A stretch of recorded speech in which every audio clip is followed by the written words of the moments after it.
So I'm just going to plunge right into this. If you want to know anything about my background, I'm happy to chat about that, but that's not terribly important. Okay, let's go to work, my friends.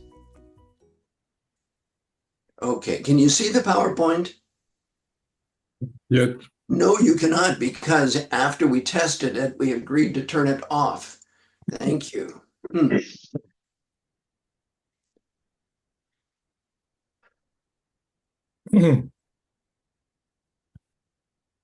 Let's do that. Now, can you see it? Yes. Okay, there we go. All right. What am I trying to do here? Do you want to put it, Sam, do you want to put it in presentation style so we just see the presentation instead of seeing the size on the side? I no, told him it would be okay, Damien. Okay. It's easier to manage. And if you could please mute yourselves, that would be great too. Sorry, Sam, go ahead. No, that's fine. Thanks, Damien. I believe promises made and broken are at the core of ethics. And part of why I say this is that I served in a couple different capacities on ICF's independent review board for a number of years, right, Lily? With Lily. And I began to get the impression that a lot of complaints against coaches are because the client thinks some kind of promise has been broken. Some of those are just business agreements, but that's a promise broken. Some of them are serious ethical issues by the coach. I don't want to minimize it at all, but I think a great deal of the trouble we get into as coaches comes from promises. And I want to unpack the notion of promises with you. Another source of my interest in this is that I have grown quite cynical about a great many coaching websites, which in a cynical fashion promise the moon. And then I find out that the coach is one of us human critters, human beings. And I want to learn more about promises, and you're going to help me, I'm certain. So, as I said, I've never done this before. This is a total experiment. And that's part of I'm being cautious here in not promising you something that I can't deliver on. I have high confidence that I can provide a conversation and evoke a conversation. Will you learn something? I haven't got a clue. That's up to you. I really don't have a clue. But let's find out. So I think there are three kinds of promises. I'll dive into those and share examples from random websites. I just cruised coaching websites. I want to explore how some of the statements made might be problematic.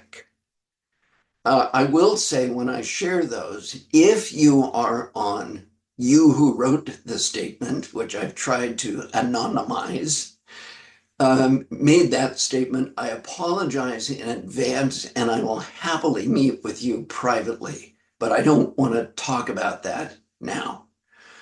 I also want to examine what we can legitimately promise and then ask you to write potential promise statements and share in small groups, right? So, one of the key sources from ages ago when I was very, very young, I worked a lot with Peter Block. Some of you have encountered Peter in your training. His book, Flawless Consulting, although it's called Consulting, is so relevant to coaching, especially, I think it's chapter 4, when he talks about contracting.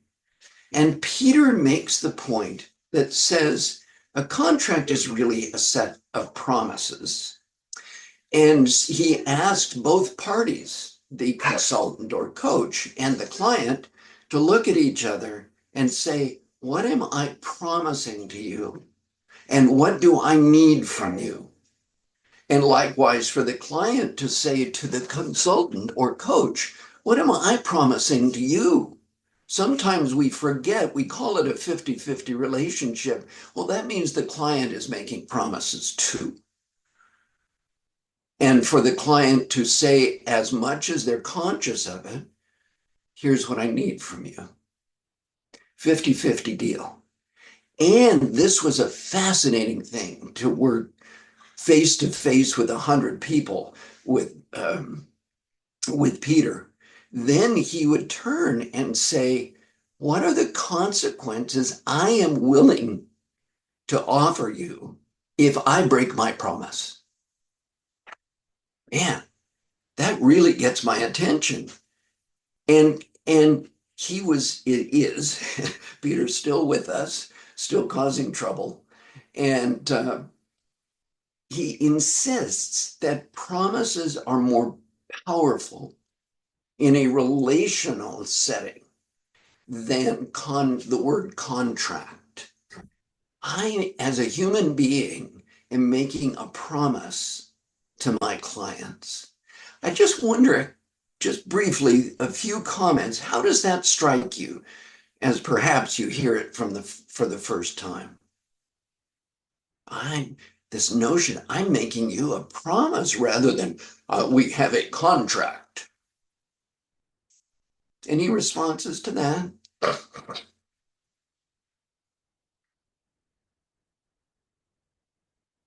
Well, I'll state as we continue to develop our agreement, one of the things I need from you is verbal involvement besides your lovely faces and smiles. I'm happy to jump in. I didn't know if we should be raising hands or waiting for folks Oh, to get out. sorry, I'm terrible about that. Just jump in. I was just loving how personal and relational promises are versus contracts feel arm's length automatically, right? There's sort of words on a page versus something the two of us have talked about together face to face. Yeah, that's right. Good. There's something personal about it. And we often say that coaching is personal. And Samia. Yeah, thank you. For me, a promise is an engagement. I engage myself in a relationship with you more than any contract because there are a lot of affect, love, ambition to still have you as a friend, as someone who respect my engagement. There we go. And vice versa. Beautiful. Thank you, Samia. Brian and then Larissa. I think Mike was next. Michael. Okay, Michael, there you are in the corner of my screen. Thanks very much. Yeah, I have an issue with the idea of promise because it makes it about me. When you're doing a contract, it's a joint contract, it's a joint agreement, it's a joint objective. If I'm promising something, then it's suddenly I'm in that power dynamic of being in control. And I think coaches can be in charge of a session, but they should never be in control of it. And so this idea of promise is very curious to me at this point. Thank you so much for that. What if we are making promises to each other as two co-equal human beings, an exchange of vows if we want to get matrimonial about it? Sure, and that's what they call a marriage contract, not a marriage promise. Good subtlety. Let's be listening for that, Michael. Okay, Brian. Yeah, thanks. So just to take that in a slightly different perspective, what you're talking about here, if I'm getting this right, I'm imagining a multimedia communication, physical handshake, words, eyesight, looking people in the eye, a time to process what it is is actually at stake, actually at stake and involved in this relationship. Use contracts, use agreements all the time. Don't read them. It's one dimensional. So that's what I like about this. I see this as that's how it's hitting me. So good. Okay, Brian and Larissa, and then we'll move on. Yeah, just really quickly. I really liked when you said as much as we're conscious of, that really sparked something for me. It's like, yeah, I can promise, I can ask you to promise, but there's so much that we're not necessarily conscious of in that moment. And then, things happen and it's like, oh, there were expectations there, but I wasn't conscious of them. So yeah, thanks for bringing that. Yeah, you bet. Let's track that as well, Larissa. Okay, let's see. Types of promises. The first one is explicit. I promise to build a house according to the plans we have agreed to. Now, I think there are some assumptions in that I'm competent to do it, but that's what I'm telling you. In the exchange of money that we're going to have, I promise to build a house, not just any old house, but a house according to the plans we have agreed to. That's my first attempt at an explicit promise. I promise to come to work in person and on time. If you've been following news from Seattle and elsewhere around the world where Amazon exists, there's a big struggle over this right now. Amazon is saying 5 days a week in the office, and folks are not willing to make a promise in return so far. I agree to provide 20 hours of coaching. That sounds pretty concrete, pretty explicit, something we can look at together. And a fourth possibility, I will introduce the most effective team interventions.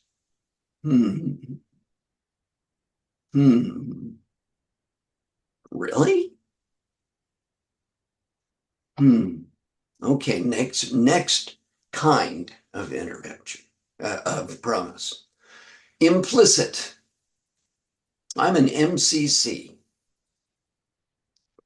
Therefore, aren't I promising something? Implied in my MCC, especially when I put it on my website. I regularly work with C-suite executives. A lot of folks put that on their websites. Does that imply something? I graduated from X coaching school, X supervision program. I signed the ICF Code of Ethics. So, or therefore, I think that implies something.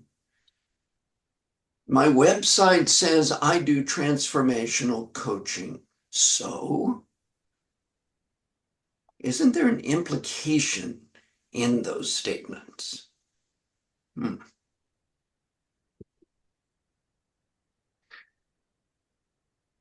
What's your reaction to that? Just 2 or 3 comments. I make statements and they imply something when you, my client, hear it or read it.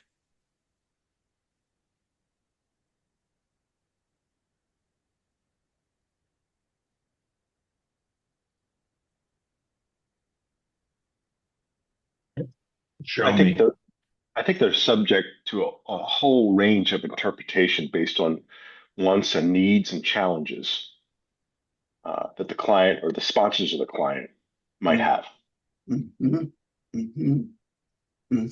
Neil, and when I make statements like this, they are landing in a context. We'll talk more about that in a moment. Nathalie. Bonjour, Nathalie. Hello. Happy to be here. Well, implicit for me means, well, yes, there can be interpretation that I wish will be in my favor. Mm-hmm. I'd like to add to what Neil said. Yeah. So ethically speaking, I wonder. Good one. I like that. What else? Deborah? Yes. Thanks, Lily. And then Deborah. Mm-hmm. Oh, you were calling Deborah. Hey, Deborah. Hello. I might be lagging behind in my question. I'm not sure. But what's on my mind at the moment is what are we saying? I think it's in the explicit side as coach trainers. So if we are writing, I want to say if we are writing the goals for coach training and we're doing them in a proper educational way, then we are starting the sentence with the coach will be able to. Oh, yeah. I'm real wiggly about that, Deborah. I know. Really Same. wiggly. And I guess the other point I wanted to make when you say I'm real wiggly about that is I want to say this is particularly important, the semantics of all of this, when you're a human being who's neurodivergent. We tend to get really stuck on semantics and ethics. We're going to touch on that again in a moment, Deborah. Thank you for bringing it to us. Inga. So I'm thinking about the statements a little bit in the context of these two words, contract versus promise. Michael brought contract to the space here. So I played a little bit. And I feel that the statements you put on a slide, for me, it sounds something from somebody's website. So that's my promise about me. And when I put these two words into context, contract versus promise, it's probably not legally binding, however, has this moral and social commitment. Yes. And I tell you something about myself. Of course, I might tell you anything what I want, but it's this moral element of it. Might be lying, might not, but nobody will actually, if it's false advertising, I don't think it is as punishable as a breach of contract. Okay. When you've got fees and you've got like the kind of punishment if something is not going on there. So, and I liked what Judy as well put in the chat, and I fully agree with her that what we coaches do is dance between the two. Is we do both. We have mutual contracts to be sure that we are partnering with a client, but we are business beings as well, and we make certain promises. Wonderful. So Inga, this is just so perfect because for me, and I know from some of you who are French speaking, there are two words that are terribly important, and probably other languages too, but I learned them in French, and that's deontology, which are the rules. And that's what the Code of Ethics for ICF or EMCC are, a statement of the rules. But there's this other word, ethique, which are the moral, philosophical, relational aspects. No, Michelle's going to straighten out my French, please. In French, ethics, the word ethique means that it's a process in order to decide between two opposed values. Aha. So it works, right? It works, but it's not linked to any specific behavior or, you have, for instance, I am honest, therefore I don't steal. Now I have the following problem. There is a child at risk to die if I do not steal some drugs in a drugstore, what do I do? Normally, I shouldn't do that. And when you see, there is a decision process. Yes. When you are supposed to behave against your own values in order to do something which is supposed to be for the good. Great. Thank you. For me, it's a bigger context and it requires decisions. Yeah. So it's a process. And then we have a third concept, which is la morale, which is about good and evil. Good. All these components. Thank you, Michelle. So things to think about. Now let's go to another.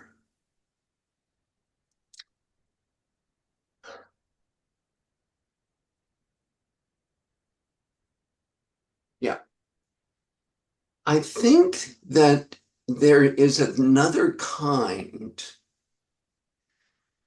when the recipient of the promise, let's say the client, I tell you I'm an MCC, or you see on my website, ooh, my coach is an MCC, so I will get consistently top-notch coaching. I'm inferring something. The coach that I've hired will fix my difficult employee. After all, we're paying a lot of money. I had one client in a large research organization where the learning and development folks who hired me one day said, "Oh, Sam, we give you all of our problem children." They wanted me to fix people that they weren't bothering to fix. And the coach we've just met, the coach is so nice. I'm sure we will always get along. I begin to shape the relationship in my mind. And then from the coach's perspective, I really like my new clients. This is going to be easy coaching. Boy, I'm really engaged on this. Or the first interaction with this new client was pretty tense. This coaching engagement is going to be difficult. I wonder if any of you have experienced that, having a first reaction that begins to form our relationship. And that you found out especially that you were a little off base in that.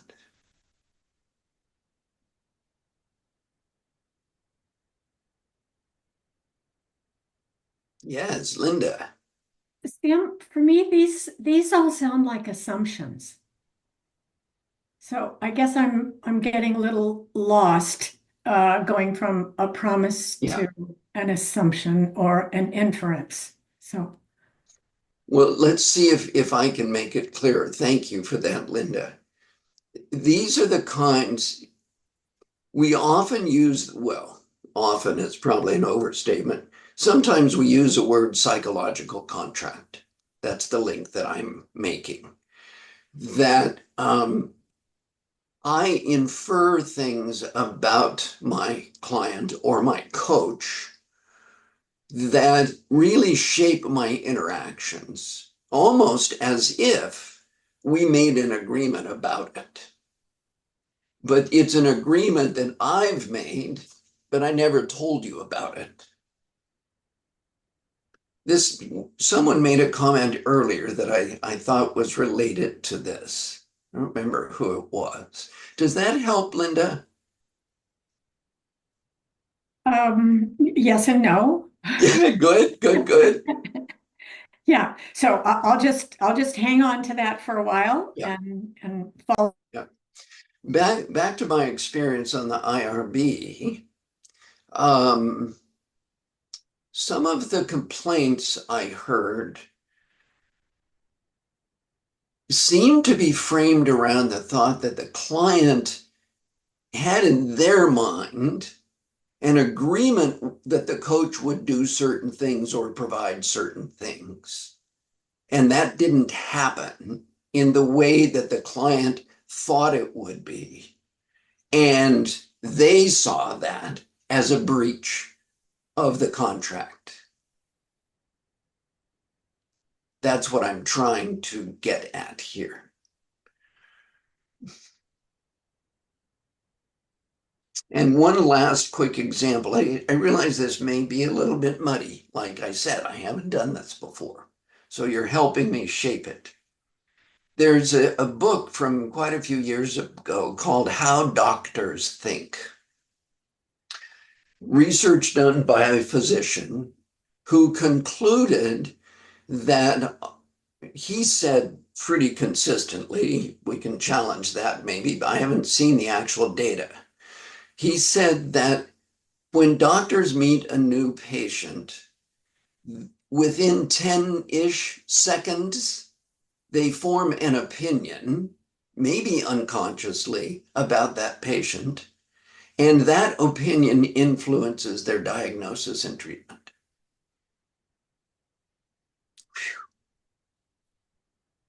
My daughter is a nurse practitioner, and when she was going through training in New York, and in her first rotations in an emergency room, she saw this play out. Person came in looking pretty rough, not clean. Probably the assumption was he slept on the streets. And some decisions were made about him, and his treatment followed that. And my daughter, whom I'm very proud of, obviously, took a look at what was happening with this guy and said, no, I think that there's something else happening. Here's what I think is happening. She was correct, and he died 15 minutes later. So this impression of people is what I'm trying to get at, and saying, I think as coaches, we need to be promised. We need to be thoughtful. What agreement could the client be making, or expectation, we could say, that I don't know about? So let's see something a little more difficult, perhaps, that was hinted at earlier. This is actually me. I have clients who live in or come from a vastly different cultural context than my own Northern European, American, male, West Coast US, et cetera, et cetera. Ethnicity, language, dimensions of identity at many levels. What promise can I make to them?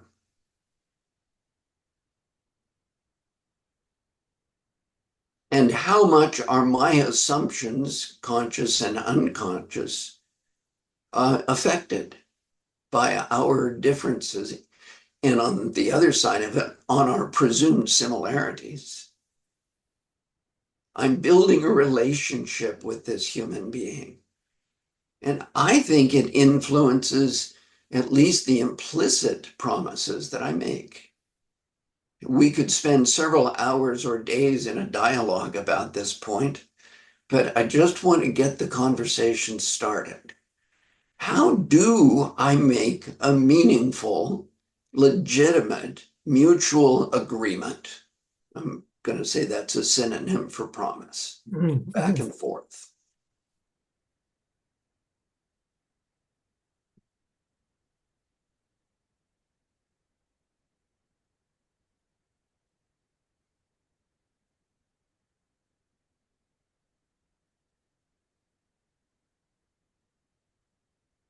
I think you can possibly begin by speaking to intentions. What are the intentions of the coach in working with a client? Good start. Couple other thoughts. You know, the first thought, Sam, which came to my mind is this, like, regarding the last question, how do I contract, meaning mutual agreements? And I would love to think about myself that I try to have exactly the same, like the process of contracting the same, doesn't matter what background or cultural language person comes from, because if I change, like, is this process somehow changed depending on the person, doesn't mean that I'm biased somehow, that I assume that I have to adapt it here and there. And because mutual contract is the way I have a conversation with a client and we co-create it, I would like to show, not in a unique way because you've got different language than me, but have exactly the same curiosity about very different client than the client I assume is similar to me. So the answer, how do I contract? I would love to think that I'm contract with exactly the same level of curiosity with everybody. Which I comes, would like that too, yeah. Inga. I would love to Absolutely. think about it this way. However, I assume that there are some biases in me, which will make it different. Yeah. Cool. I saw a hand go up physically, but I can't remember who it was. I see Joycelyn hand right now. Okay, Yeah. let's go there. Hi, Jason. Jocelyn, thank you. Jocelyn, yes. Yeah, Sam, I love this case. I find that one of the things that I do as a white woman of privilege who's educated and so on, and if I have clients that are people who might not be in the same kind of power grid, you know, I think most people know what I'm talking about there, I usually acknowledge that and, you know, try to invite people to challenge me or ask questions or, you know, just to put it out so that, you know, they're not seeing, what I'm trying to do is mitigate the power imbalance in that relationship right from the get-go. So that's one of the approaches that I try. Good. Well, unless there's a burning comment, let's leave it. Oh, I see James. Oh yeah, thanks. I guess I'm just follow up the little comment that I put into the side there is I'm wondering, like, this seems like a classic tension between marketing and legal, you know, that you have in lots of corporations. We want to say this. No, you can't say it. And at a certain point, you're kind of negotiating to a happy medium whereby at a certain point, a certain percentage of clients are just going to be a problem. And they're going to leave because the brand promise was somehow not. So I guess the question for me is, how do I, you know, I mean, how do I work with it? Because language itself is so slippery as well. How do I do the best to kind of create the most effective brand promise, essentially, that I can? And then, you know, at a certain point, like there's some people that just won't get it. I don't know. I don't know how that plays. Maybe it's too much of an American corporate slippery slope there, but Yeah. I don't know how to address it. Yeah. I don't know. Well, let's let this float around and in the background, and perhaps it'll even prompt some thought for yourself after we're finished. So let's check some. I've pulled this from random websites. I don't even know who said it, who wrote it. Here's a statement on a website. I offer transformational coaching. How does that work as an explicit promise?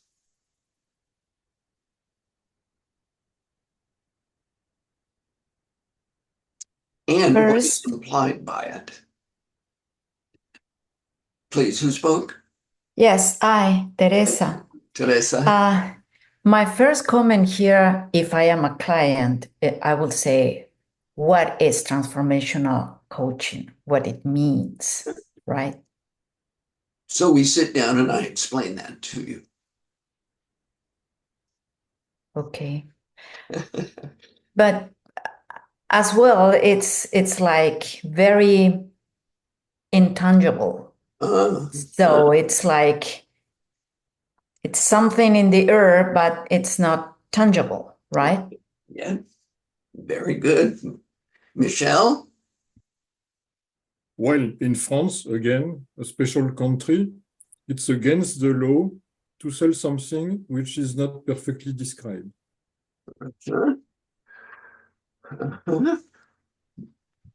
How about that? How do you ensure that? Oh my Well, goodness. I mean, this is a real problem because, for instance, there are a lot of offerings like leader, sparring partner.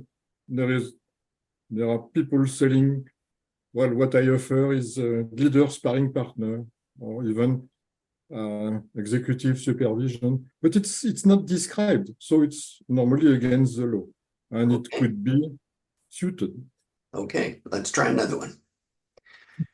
The presenters will introduce a model showcasing the most effective team interventions.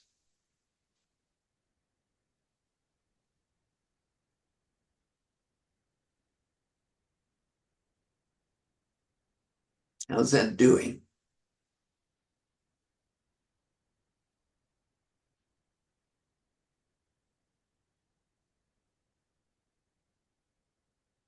I find that this statement doesn't really understand what team coaching means then, because really I'm effective for which team? Like, I think that that's the whole thing with team coaching is how do you work with the client team, or even in coaching itself, like you might have different approaches for different. So I think this is just a bit odd, the way that it's stated. Okay, good. Brian? Yeah, this feels like the model is going to be done to the client as opposed to with the client. This might relate to Michael's comment from earlier. Linda? Yeah, so Sam, I think I noticed as you were reading this, you placed a slight bit of emphasis on the word "the," and I'm wondering if given a larger space for this person to write, if they would have said showcasing some of the most effective team interventions, would that have made it more of an okay thing to say? Okay. Language is so interesting, the amount of space one has, how many words one wants to use or is allowed to use, and then we take it out of a site without knowing how it all came there. So it's interesting. Yep. Natalie and then James. Then we'll move on. My question is the most effective according to who? Okay, great. James? Yeah, I mean, I just follow up on Natalie's. The most effective to whom, and how can you prove it? So, yeah, this is the most effective team interventions for me to present to you at this time. Okay, good. Let's try something else. Our coaching helps clients exceed targets, drive sales executions, and build winning cultures with AI-powered coaching and accountability.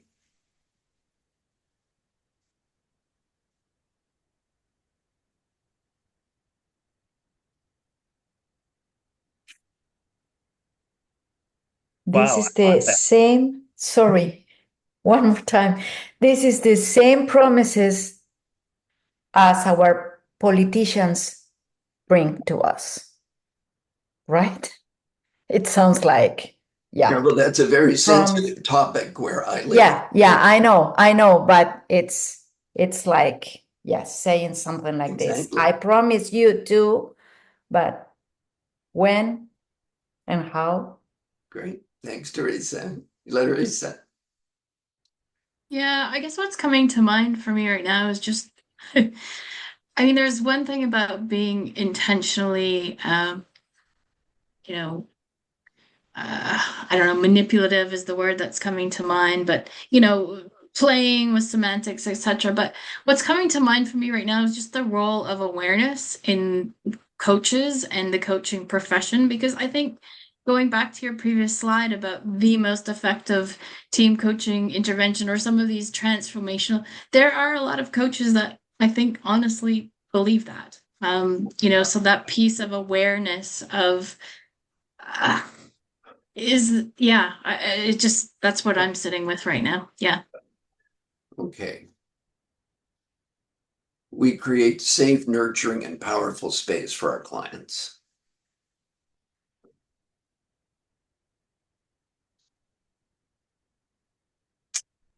But Sam, what difference I see between this statement and the previous statement? That the previous statement about we help clients, it's so much result oriented. It's almost I say, yes, that's the result. And here is more process oriented. However, as well, are you only responsible for creating this nurturing, safe, and powerful space? Probably not. Yeah, it's we co-create, or we strive, or we aspire to create, safe, this kind of thing. But the main difference for me is about the results. And I feel that this is a tricky conversation coaches usually have when they sell their services, that they try to use the result-oriented language. And I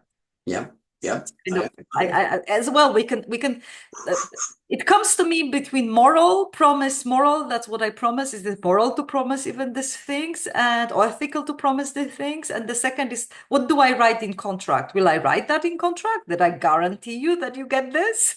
And if my pay will be connected with that, is it okay then?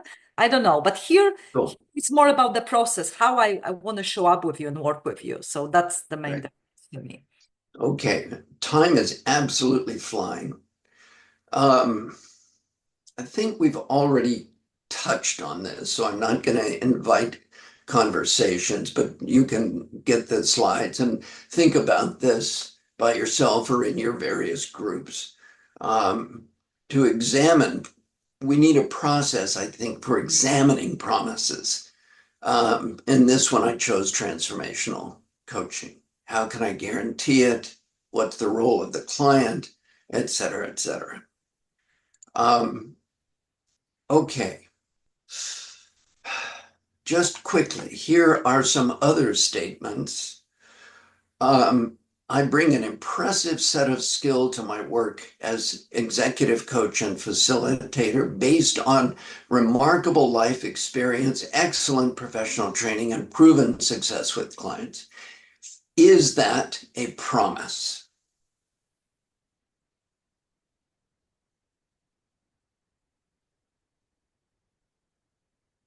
No. No. But I still wouldn't choose him or her. No, I don't think it's a promise. I don't think it's a promise. I do think it is a statement of my intention to you and who I am. I'm okay with this. I'm okay with it. But I will come back to this because a lot of, when I work as a supervisor, a lot of supervisees come with the problem of internal value. Like what value I bring to my clients, because there is this language of business, you need to bring results, and there is a language of coaching competencies. And I think that we almost create like impossible space for ourselves and for coaches to exist in this space. Because let's think about that. Hairdresser. What does hairdresser promises? They promise haircut, hair dye, like something else. I lack English words for that. Somehow, yeah, but there is the certain promise, and you pay for the service, for the result. It's a very simple transaction. Coaches don't exist in this simple transaction because the only thing I can guarantee you is that I, for example, spend 30 minutes with you. Yeah. And it is a tension which we create in this business result driven language, and even the process driven language. Yeah, I see Michelle, your hand is disagree with me. Michelle, and then we'll go. Short comment. I think that in this discussion there is one word missing, which is co-responsibility. Yeah. Good. Co-responsibility. Absolutely. Yeah. I believe that there are implied promises with statements like this. Are they legal? Probably not. So as time is flying along, I want to invite you to take 5 of our precious minutes. I don't think we'll have time to go to small groups, Lily, but at least let's stop for 5 minutes and work on what you can legitimately promise to your clients in whatever language or way that you write. Just let's grab this moment of reflection and see what you can come up with for yourself. And then I'm sure you'll continue to examine it.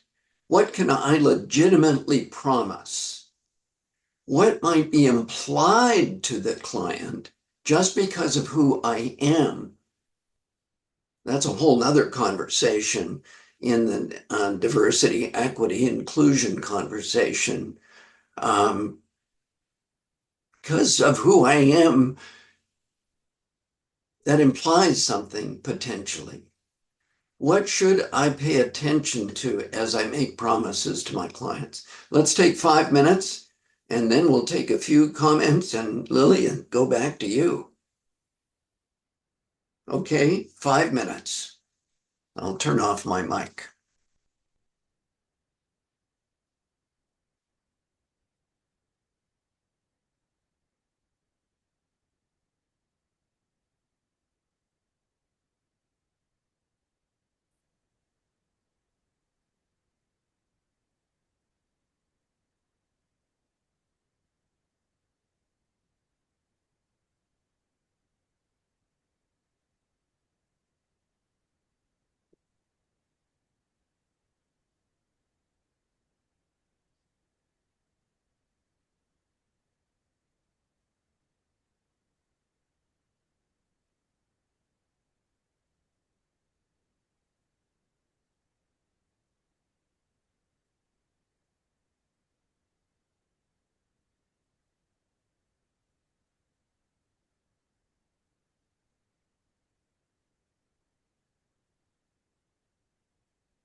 Okay. It's not quite 5 minutes, but we won't go into the details of what you wrote. But what I'd love to hear a few comments from is how did it strike you? You know, how did it feel to attempt that sort of writing, to write down what you can legitimately promise a client?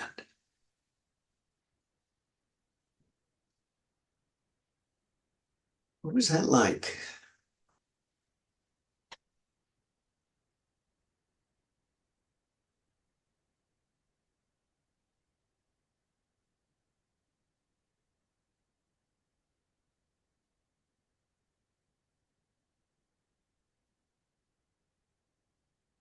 I felt a bit. Silvana, I'm sorry. after Neil, Silvana have raised her hand. Sam.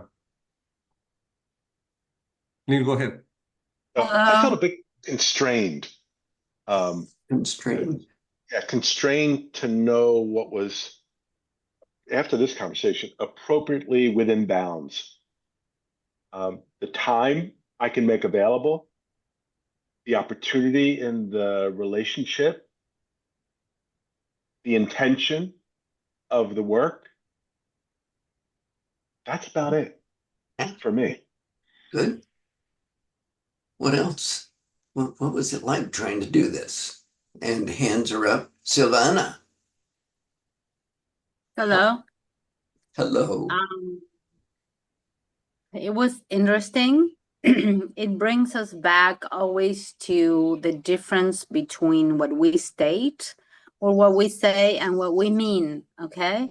So we were analyzing different statements and not what people were really promising, but what they said they were promising. Yeah. So in language, we're very much used to differentiating between what is said and what you interpret as the meaning of what is said, right? Especially when we use English as a lingua franca and everybody speaks in English what they would say in their own languages in their own way. So you have to subtract all of the load that comes from the translation itself, right? So when we listen to some people, we know what they mean when they say, I promise you the best coaching practice you ever had. What we actually read is, okay, you're going to have a good practice. Yeah. So that's what I mean. It's always this gap between what is said and what we mean. And now we were focused in this activity, we were focused on what we actually can promise. There we go. And not what we say that we can promise, right? Wonderful summary, Silvana. Brian, and then we'll wrap up.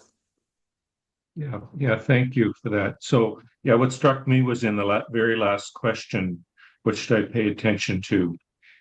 And just it prompted me to reflect on misalignment and challenges related to me not hearing their aspirations and aligning with that in what I actually believe about myself as a coach. Very cool. That's very valuable.